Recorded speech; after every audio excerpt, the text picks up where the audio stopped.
Jean 2,16, en effet, tout ce qui est du monde, la convoitise qui est dans les hommes, convoitise de la chair, la convoitise des yeux, et l'orgueil dû aux richesses vient non du Père, mais du monde.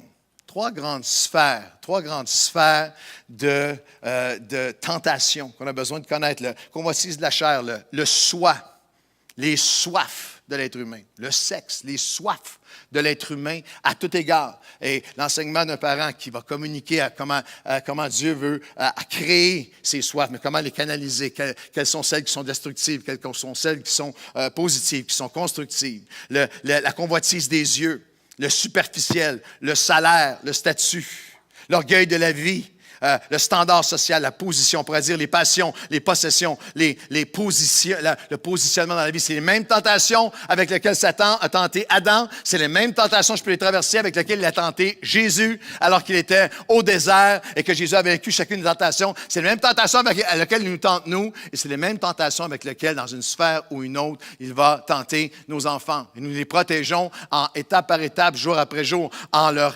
inculquant, en leur communiquant sur les sujets qui sont les plus difficiles. Pas par l'isolement ou l'intimidation. Fais pas ça, t'es mieux de pas, que je te prenne pas mais par l'instruction, par l'information, l'incarnation, l'inspiration, sans aucune condamnation. Si j'avais des choses à refaire, puis je parle aux jeunes parents avec beaucoup de transparence, je passerais plus de temps à informer mes enfants à un plus jeune âge sur des choses comme la drogue, sur des choses comme les dépendances, sur des choses comme les habitudes que moi j'avais connues dans mon enfance, qui m'avaient presque détruite et que j'avais tellement délaissées, dont j'avais été tellement délivré que je ne mesurais pas à quel point ces choses-là peuvent être encore instruire dans la voie les grandes tentations, l'isolement, pas par intimidation ou isolement, par instruction, information, pas en les attachant, mais en les habilitant à prendre des décisions, pas en refusant tout. Non, pas le droit, mais en réfléchissant avec eux à tout. Réfléchissant avec eux à la valeur du travail, réfléchissant avec eux à dire la vérité, qu'est-ce que ça donne, qu'est-ce qui arrive lorsque tu ne le fais pas. Être honnête, être généreux. Réfléchir avec eux sur leur sexualité, réfléchir avec eux sur ce qu'ils regardent sur Internet, réfléchir avec eux sur la violence, réfléchir avec eux sur le préjudice, réfléchir avec eux non seulement pas en refusant tout, mais en réfléchissant avec eux. Pas en les couronnant enfants rois, mais en les corrigeant. En les corrigeant. Mauvaise action, mauvaise attitude. Un non n'a jamais tué personne. Un non va donner la vie à un enfant. Il y a des noms qu'il a besoin. J'avais toute une section que j'ai enlevée. Tant qu'à le faire, je vais le faire bien. On m'a enseigné un dimanche matin sur l'enfant roi. Les causes, comment le contrer et les conséquences si on ne le contre pas. Pas reculant, comment est-ce qu'on va enseigner? Pas en reculant devant tout conflit, mais en réalisant notre responsabilité et notre rôle de protéger. Pas à l'Église seulement, pas plus tard, pas par les départements d'Église et les départements seulement, mais moi aujourd'hui. Et pas non plus de manière didactique comme un monologue ou un speech ou une leçon à l'école ou à l'université, mais en conversation, en échange. Deutéronome 6:7. Ces commandements de Dieu doivent être dans vos cœurs. Vous devez les enseigner. Tu en parleras avec eux. Dites à voix haute avec moi, tu en parleras avec eux. Tu en parleras avec eux. Et quand tu seras dans ta maison, quand tu iras en voyage, quand tu te coucheras, le soir, en se levant le matin. Souvent, dans le monde dans lequel nous vivons, nos conversations avec nos enfants tournent autour de la semaine, tournent autour de tes devoirs, ton école, ton linge, fais ta chambre, le sport, papa, je veux un nouveau patin, non, je veux le hockey, non, je voulais ceci. Quels que soient les intérêts, il y a plein de familles qui ne se parlent pas, on a les écouteurs, on a tout, et s'ils se parlent, on est souvent à un niveau superficiel. Encore une fois, si j'avais des choses à refaire, je prendrais plus la responsabilité de provoquer, d'oser, de provoquer à des conversations, de la responsabilité de communiquer. La seule façon de le faire n'est pas seulement en les enseignant ou en les emmenant à un endroit où ils sont enseignés, mais d'avoir des conversations, puis c'est un échange continu. un échange continu. Et c'est un échange, c'est une des choses qui demande le plus de foi dans la vie d'un parent. Alors que tu échanges sur les choses spirituelles avec tes enfants, c'est souvent l'endroit où il semble, tu peux passer une demi-heure, 1 heure, 2 heures, et il semble qu'il n'y a rien qui est rentré. Il semble que 10 minutes après, ils font exactement l'inverse. Il semble que c'est comme si j'ai parlé à un mur. Regardez-moi pas comme ça, est-ce qu'il y a juste moi qui ai déjà vécu ça? Ou la dimension de conversation d'échange, mais dit, tu vas les connaître, mais tu vas les enseigner, mais ce n'est pas de manière didactique seulement. Souvent, on va dire, ben, OK, moi, je vais avoir la qualité. Moi, je n'ai pas beaucoup de temps, mais quand je voudrais avoir... Essayez de vous asseoir avec un enfant de 6, 7, 8, 9, 10, 11, puis écoute, je n'ai pas beaucoup de temps, mais ayons une conversation de qualité ensemble. Non, c'est la quantité qui va te permettre la qualité. Nous devons être intentionnels et demander à Dieu de nous inspirer, provoquer des conversations. Comment on va le faire? Des exemples concrets de famille de notre Église. Il y a plein de gens de notre Église au fil des mois, des années qui font des choses extraordinaires. Ce n'est pas de dire que c'est juste une méthodologie, c'est juste l'idée. Au déjeuner, la semaine, avant de partir, un moment, une prière ensemble en famille avant de partir. Il y a une famille qui est ici ce matin, que le samedi matin, ils ont un déjeuner en famille ensemble, tout est fermé, tous les appareils électroniques sont fermés. Et une journée par semaine, le samedi matin, papa ou maman, ou lorsqu'ils sont assez vieux, un des jeunes va lire une pensée, va lire un verset, et on parle. On doit parler, on parle de ça, on en parle ensemble. Qu'est-ce que ça veut dire? Comment tu vois ça? Le dimanche après une autre famille, dimanche après-midi ou soir, de quoi vous avez parlé à l'église ce matin? Certains d'entre vous, vos enfants ont été ici pendant 15 ans, vous n'avez jamais une fois demandé c'était quoi la leçon ce matin. Parlez avec eux, c'était quoi? Qu'est-ce que vous avez entendu? Oh, mais c'était cool! Gustave, il a fait un affaire de fou, on s'est roulé sur la tête par en arrière. OK, au-delà de la créativité, de quoi est-ce qu'ils ont parlé? C'était quoi la leçon? Qu'est-ce que ça veut dire pour toi? Qu'est-ce que ça veut dire pour moi? De provoquer ces conversations. Il y a une famille de notre église, et j'ai trouvé ça fascinant. Des jeunes enfants, ils ont 3 jeunes enfants, et ils m'ont dit que eux, ce qu'ils font, c'est qu'au moins une fois par semaine, ils ont un repas où ils disent, ils ont une petite pancarte qui dit « Interdiction de sujets niaiseux ». C'est impossible d'élever les enfants et de garder une interdiction de sujets niaiseux à l'année longue. Il va en avoir un paquet, sujet inutile, sujet ci, sujet ça, de Beyoncé aux Canadiens. Mais ils ont un repas, interdiction de sujets, et ils m'ont dit en riant, c'est difficile des fois, parce que le flot de niaiserie est sans limite de créativité. Parlez pas nécessairement juste de la Bible, mais parlez de sujets qui ont une importance de quelque chose. Il y a même une famille qui me disait, les enfants sont plus vieux, qu'ils donnent, puis là, je parle pas d'acheter, là, mais littéralement, il y a $1, les enfants sont plus vieux, et lorsqu'ils écoutent la télévision ensemble, si le papa va arrêter l'émission, puis il va dire $1 à celui qui me dit, c'est quoi le message qu'essayent de nous passer eux autres? C'est quoi le message de ce commercial-là? C'est quoi le message de ce rappeur-là? C'est quoi le message de ce film-là? Puis si un enfant répond, puis au début, il a essayé $100. « Oh, papa! Remets le film! » Mais le dollar est une motivation extraordinaire pour les discussions.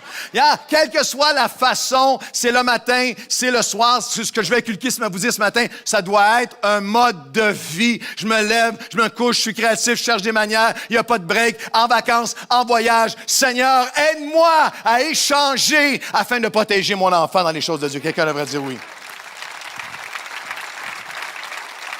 J'ai souri en étudiant ce verset-là qui disait, quand tu iras en voyage, quand tu te couches le soir, quand tu te lèves le matin, il y a plusieurs années, ma fille Elisabeth, vendredi soir, Elisabeth était ici avec d'autres leaders, puis elle est la dirigeante, elle est la responsable de Marque de Génération, puis il y avait une soirée dimanche soir, puis elle était sur l'estrade avec d'autres, puis parlait des choses, 2159, puis tout ça, elle est très impliquée là-dedans, alors qu'elle a fini son bac dans ce domaine-là. Mais pour le rendre, là, c'est un ado comme les autres. Et à un moment donné, on était en voyage à Paris. Chantal et moi, on était en voyage, c'était du ministère du matin au soir, des réunions. Et il y avait une retraite jeunesse qui s'en venait. Je pense qu'elle avait 14 ans. Elle avait une retraite jeunesse qui s'en venait. Quand est-ce qu'elle avait?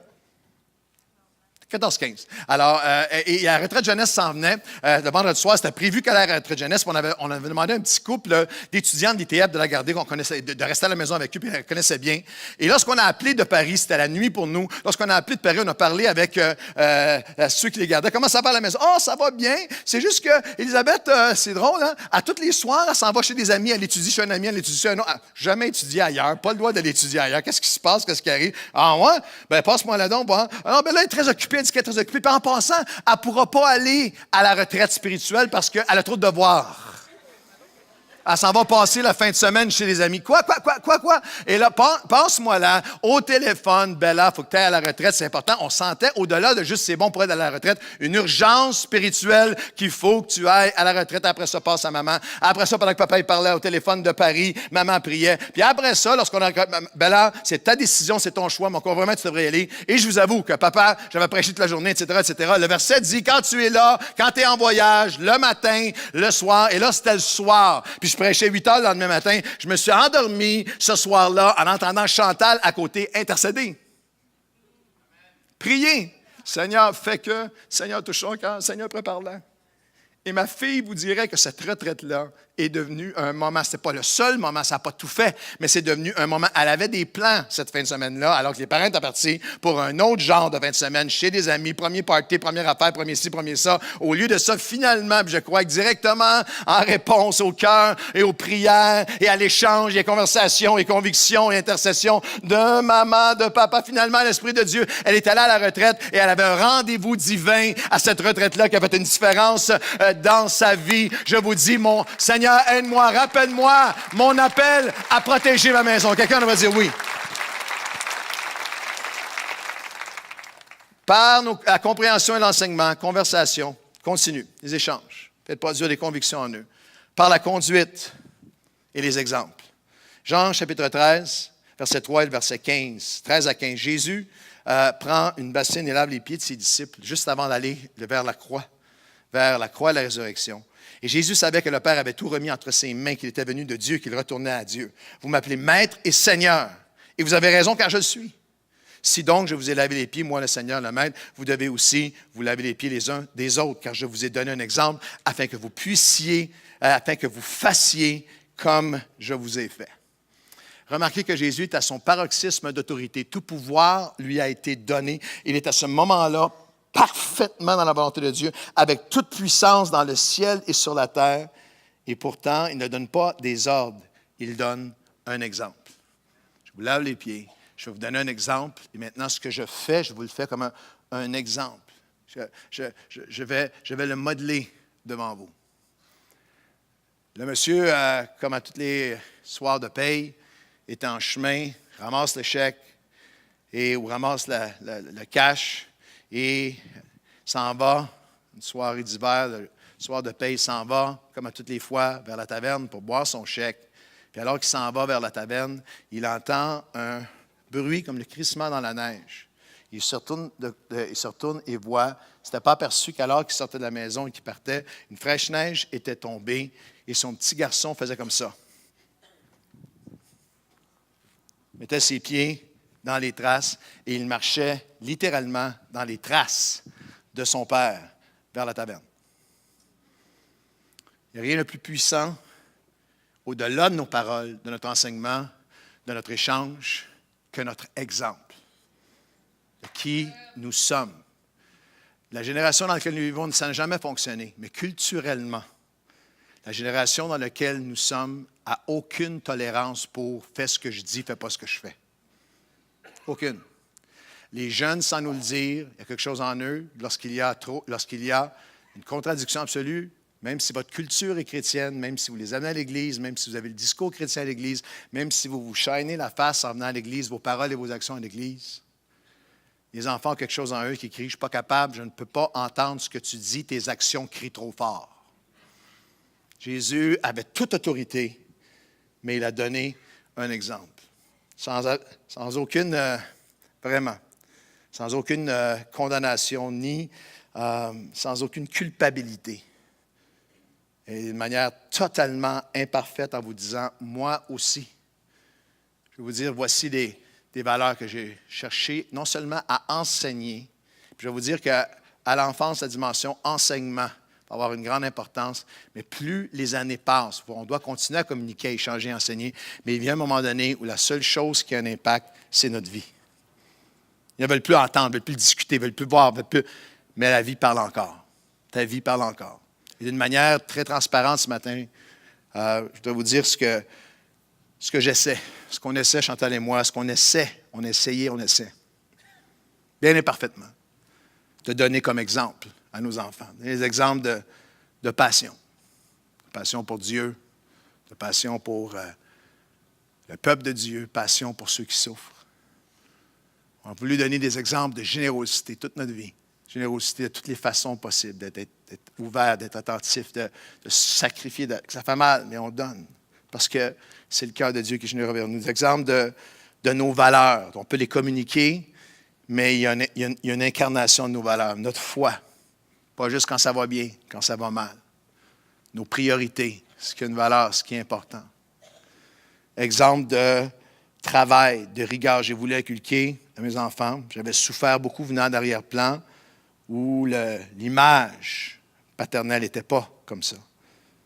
Et j'ai toujours voulu inculquer à mes enfants, et mon épouse est un modèle, de rigueur, de travail, de ponctualité, d'être rigoureux, d'excellence, de faire de notre mieux, de ne pas laisser tomber les gens. Exemple dévotionnel, de prière, de parole, de louange. Exemple de fidélité envers eux, envers maman, envers conjoint, envers conjointe, envers nos amis, envers nos engagements. Exemple de pardon. À mesure qu'ils vieillissent, ils vont vous voir être offensés, ils vont vous voir être déchirés, ils vont souffrir de vous voir être traités injustement. Et je crois qu'en ces moments-là, le message de comment vous pardonnez vraiment ou ne pardonnez pas, comment vous dites que vous pardonnez ou comment vous pardonnez réellement, comment vous rétablissez des relations avec des gens qui vous ont offensés parce qu'il y a eu repentance et pardon, est un message puissant envers les enfants. De persévérance et de résilience. À travers vos épreuves, à travers vos tragédies, à travers les leurs. Exemple de grâce, même lorsque eux rejettent la grâce, même lorsque eux s'éloignent, même lorsque eux rejettent les valeurs que vous leur avez inculquées si passionnément. Je vais encourager quelqu'un ce matin et vous dire, persévérez votre modèle de vie, qui vous êtes. Valeur exemple d'humilité, parce que dans tous les domaines que je viens de vous nommer, j'ai aussi été un mauvais exemple. L'humilité de dire à nos enfants, papa est un mauvais exemple là-dedans. Maman s'est trompée, papa a de la difficulté avec ça. Mais je vais faire de mon mieux. Et Dieu a une grâce envers nous pour nous changer, pour nous transformer. Papa n'est pas parfait là-dedans. Vous ne perdrez jamais de crédibilité à dire à vos enfants, je te demande pardon.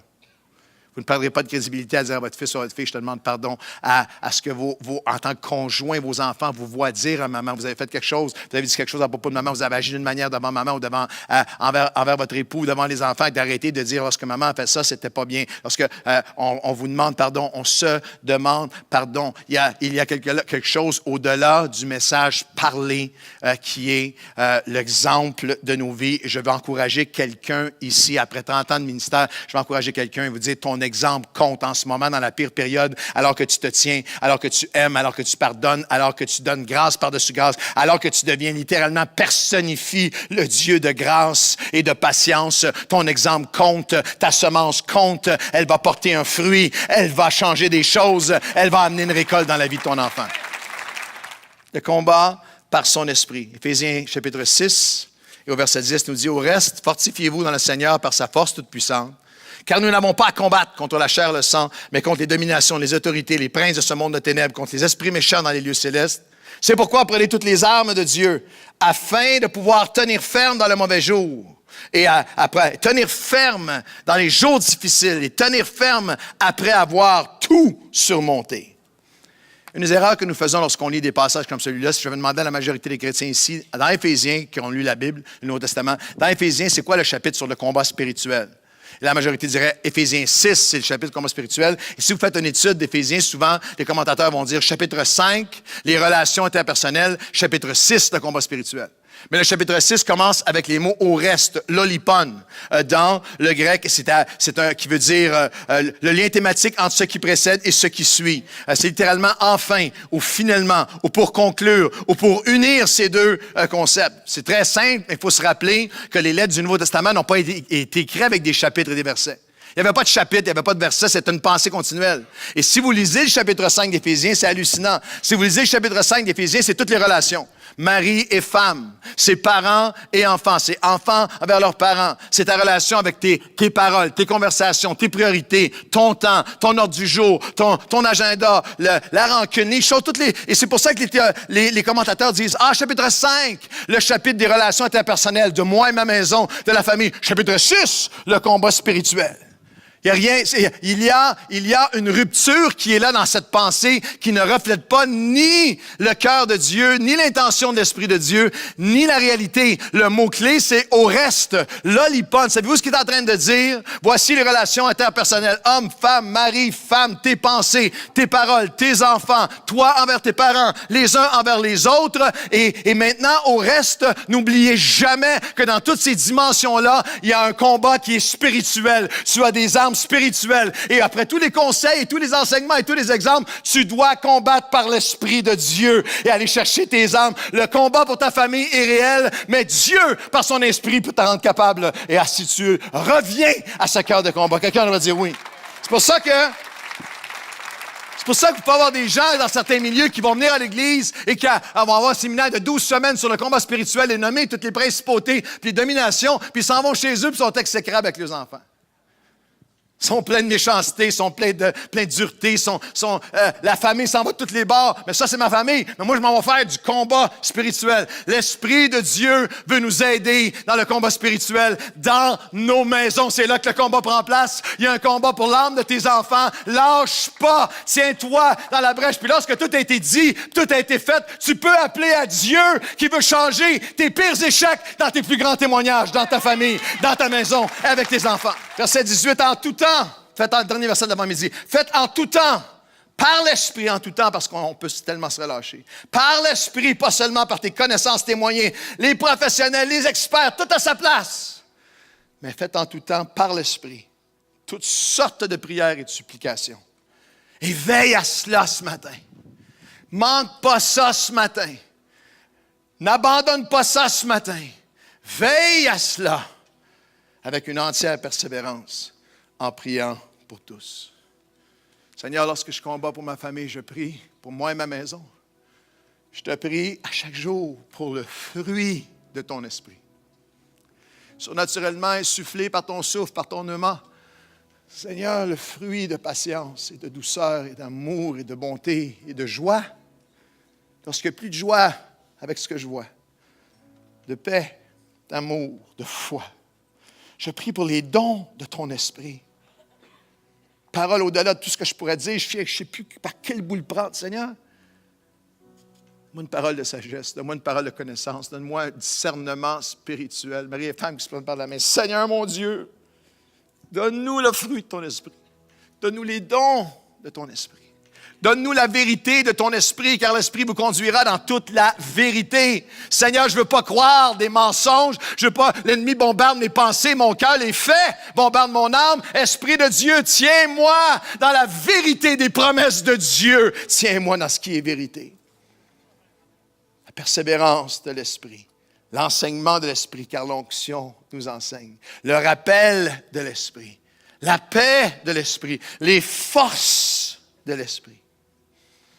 Cette Église est remplie de personnes qui ont vécu des drames familiaux terribles, mais qui ont été gardées non seulement vivants, mais qui ont été fortifiés, qui ont été dirigés, qui ont été renouvelés par l'Esprit de Dieu.